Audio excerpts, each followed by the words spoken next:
In this video, I'm going to outline the differences between social selling and hard selling and what you should be doing if you want the most amount of appointments, the most amount of clients for your business. What's going on, guys? Welcome back to another video. If you're new to the channel, my name is Saul Sanchez and I release videos on marketing, business, and personal finance. So if you're interested in those subjects, make sure to subscribe below so you are updated when I release a new video.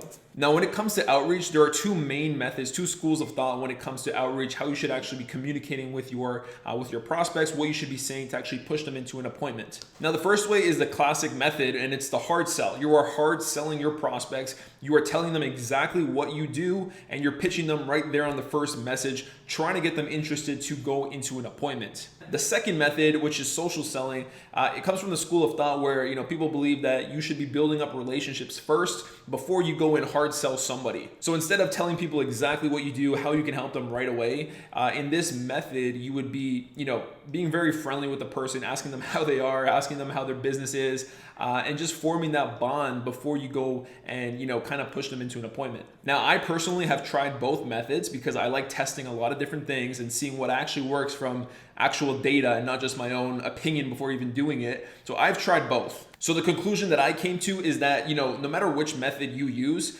you are always going to be upsetting someone. Someone's always not going to be happy with the way you are pitching, the way you are going about your business. It's just, a part of being in business, a part of sales. So knowing that people are going to be upset no matter what, I prefer the method that is going to get me results today, like immediately when I send a message, rather than building up something over time and having to keep track of all these different relationships that I'm trying to build up, not even knowing if it's ever going to result into even an appointment, not even a client, but even an appointment to sell my services. So I 100% think social selling is a waste of time, unless it's like someone that you know personally and you want to make it more friendly, or maybe this is like not like an everyday client, but they're like a bigger kind of whale that you're trying to get after or something like that. Maybe in that sense, maybe in that scenario, I would take that longer approach to build that up. But when it comes to like everyday clients, you're just trying to fill up your calendar, people are still going to be upset when you do social selling. So I started doing social selling very early on because, I subscribe to that idea, that mindset that, you should be building up that relationship and not trying to pitch everyone, right? It goes much more smoothly if you're building up that friendship, I guess, with the prospect first. But the fact is that when you actually do it, you start realizing that when you try to build that relationship, because of your position, because of what you are. So on LinkedIn, it shows that I'm a marketer.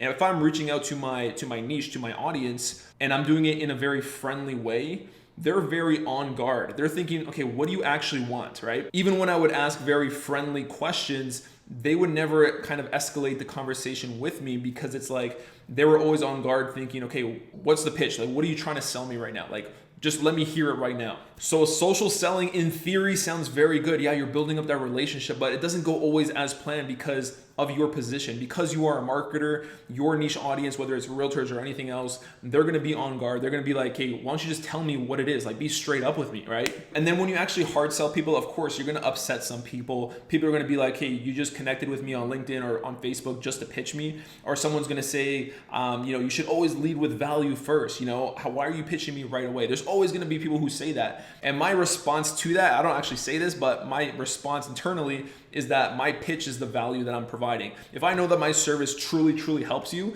then it is my moral obligation to sell you on it. So let's talk about what's actually in the message in the hard sell, because there's a right way to do it and there's a wrong way to do it. Most people do it incorrectly, and that's why they get no appointments. They upset everyone they reach out to, and that sort of thing. But when you learn how to do it right, it doesn't look like a hard sell at all. It looks like it's still a friendly conversation, but your pitch is still in that first message, and they're gonna be very receptive to it if you frame it right. So one of the biggest mistakes that people make when it comes to creating their outreach message, any sort of pitch, is that they're always talking about themselves and in terms of themselves. So they say, hey, I'm a marketer who does this. I do this, I help these people, all this kind of stuff. It's all about you. But the fact of the matter is that because this person just met you, they have no idea who you are, they don't care about you at all. Like zero. So they only care about themselves. When you are doing outreach, you should always be framing it in terms of them. Okay, how does it help them? What's in it for them? What are the results they are going to get? When you do that, they're going to be much more receptive to the actual message because now they're thinking about, okay, how could their situation change with what you are saying? They're not thinking about, okay, you're just another marketer offering the same lead generation services. No, they're thinking internally like, okay, how could this help me? All this kind of stuff. So let's talk about how to actually craft the message, okay? So even though we are reaching out to them, we want to kind of flip the script, change up the framing of that situation, and make sure that we are putting ourselves back in a position of power. And that's usually hard to do if we are reaching out and we are kind of telling them what we do and saying, oh, I can do this and this and this for you. Like, that's not a very powerful position. So the way we do this is we actually start future pacing right away. So we plant this little seed of what life can be like if they had the proper lead generation service, whatever it is. So we plant a seed of future pacing, and then we get them to keep digging information from us because that future paced scenario or whatever was very intriguing to them, and they want to find out how that can be a reality for them right now. So the message that you're sending is actually a question that you're going to pose to them so they can keep on digging information from you, okay? And the way you come up with this question, a really good exercise is to think about a headline for your marketing service or for whatever service you're providing. So if you were to have a sales page and it showed your offer, what would the main headline be on that page? And when you come up with that, all you got to do is take that headline and turn it into an actual question. So I know that may sound confusing, but for example, one of the classic headlines that work tremendously well is like how to get desired result without having to something that sucks. So for example, how to get more high ticket clients without having to ever talk to anyone on the phone. And now you're gonna flip that headline into an actual question that you're gonna pose to the person, okay? So we'll take that same headline, now we're gonna frame it into a question. So what it would be, it's like, hey, first name, we're talking on LinkedIn or whatever it is, hey, first name, just wondering if I could help you get more high ticket clients without ever having to talk to anyone on the phone, would you be interested in learning more? Now, the reason why this works is because we're not really hard selling. We're not just saying, hey, I do this and this and this. Are you interested? Do you need these services? Like, that doesn't do anything for anyone. What we're doing is we're just kind of coming from a place of, would you be interested in this? Like, is this something that you would want? Are these results something that you are looking for? Because if it is, then I could probably help you. And then with the actual question itself, we are talking about some sort of future state that they could have. So in my example, I said, what if you can get more high ticket clients? I would be a lot more specific and be like, hey, if I can help you get an extra, 5 to 6 high ticket clients every single month, would you be interested in learning more?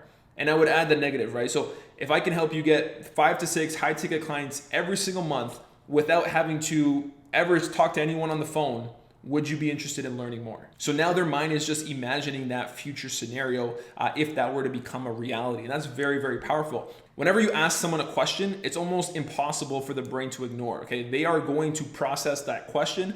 Even if they don't respond to you right away or whatever it is, maybe they never respond for whatever reason, they're still gonna think about that scenario and it's still gonna intrigue them a lot. And when they reply, they're gonna say something along the lines of, whether it's just yes or whether it's, of course, like tell me more, or like, of course, who wouldn't wanna know that? Something along those lines. So when they are doing that, they are essentially digging information out of you. Now you're in sort of like a power position because you are kind of like the person who can help them get to that future state. You've already kind of painted that picture of what life can be like later on. And then now they're like, yes, I want that. Tell me more. How does that work? And after they reply, I would reply back like a quick little summary, like maybe 2 to 3 sentences about what you actually do. But again, don't focus on the actual services. Think about the actual benefits. Talk about benefits and talk about it in terms of them, how it helps them, okay? If you just talk about services and talk about Facebook ads and all these things you can do, then you just look like everyone else. But if you talk in terms of benefits, results, and how it helps them, then they're gonna keep on being intrigued. They're gonna wanna make it to the next step, which is the actual appointment, and that's what you're going to sell them on. One very important note I wanna make is that when you are messaging people, you are not selling your services. You are selling the appointment, okay? You're only selling the next step. Don't try to sell your entire service on the message because it's never going to happen. No one is going to give you their credit card over Messenger or whatever it is. So don't try to sell your entire service. All you got to do is convince them to find out more information on the sales call. And when it comes to those outreach messages that we already talked about earlier, you're gonna wanna test a bunch of different ones to make sure you find out what actually works, because not all of them are gonna hit right away.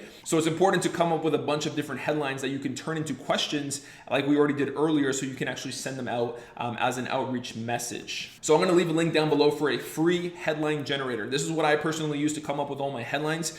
And all you got to do is answer some questions about your niche, who you're serving, and what your actual offer is. And then it's going to pump out, I think, like 60 different headlines. Okay. And when you have those 60, now you can choose the best ones out of those 60. And then those are the ones you're going to turn into questions. And then those are going to be your outreach messages. Okay. So it's a very, very simple process. Just use the link below, come up with a bunch of different headlines, and then test them in forms of a question. All right, that is it for this video. Hopefully you realize how you can properly do your hard selling, your hard pitches when it comes to outreach messages, so you can get appointments the very same day instead of waiting all these weeks and months to finally turn that relationship into an actual sales call. If you have any questions, make sure to post in the comments down below. And also, if you haven't done so already, make sure to like and subscribe if you got any sort of value from this video. All right, that is all for today. Thanks a lot for tuning in. Once again, my name is Saul Sanchez. And again, if you haven't done so already, make sure to hit the subscribe button below so you're updated when I release a video. Okay, that is all for today, and I'll see you again in another video tomorrow.